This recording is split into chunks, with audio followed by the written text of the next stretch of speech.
মানুষের মধ্যে সংশয় তৈরি হয়েছে, শহীদ পরিবারগুলোর মধ্যে সন্দেহের উদ্রেক করেছে যে আমরা হয়তো কেউ কেউ তাদের সাথে যোগসাজশ করে তাদেরকে পুনর্বাসনের জন্য চক্রান্ত করে তাদের সাথে লিপ্ত হতে শুরু করেছে।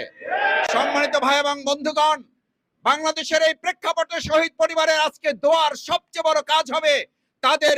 শহীদদের এই গুলি করা যে সমস্ত সন্ত্রাসী, তাদের অধিকাংশদেরকে গ্রেফতার করা যায় নাই, তারা এখনো বাংলাদেশে বিভিন্ন আনাচে কানাচে অবস্থান করছেন। আমি মনে করি তাদেরকে গ্রেফতার করা, যাদেরকে গ্রেফতার করা হয়েছে এদের মধ্যে প্রায় 250 ইতিমধ্যে জামিন দেওয়া হয়েছে। আমাদের দেশের জনগণ জানতে চায় তারা কিসের ভিত্তিতে এখনো গ্রেফতার হতে শুরুই করলো না, তারা জামিন পেয়ে যাচ্ছেন। সম্মানিত ভাই এবং বন্ধুগণ, আসুন বিচার, সংস্কার, পিয়ার পদ্ধতিতে নির্বাচন,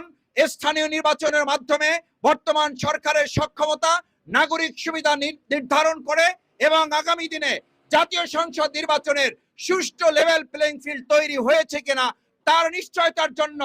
স্থানীয় নির্বাচন নিশ্চিত করার পরেই কেবল আমরা চাই জাতীয় সংসদ নির্বাচন অনুষ্ঠান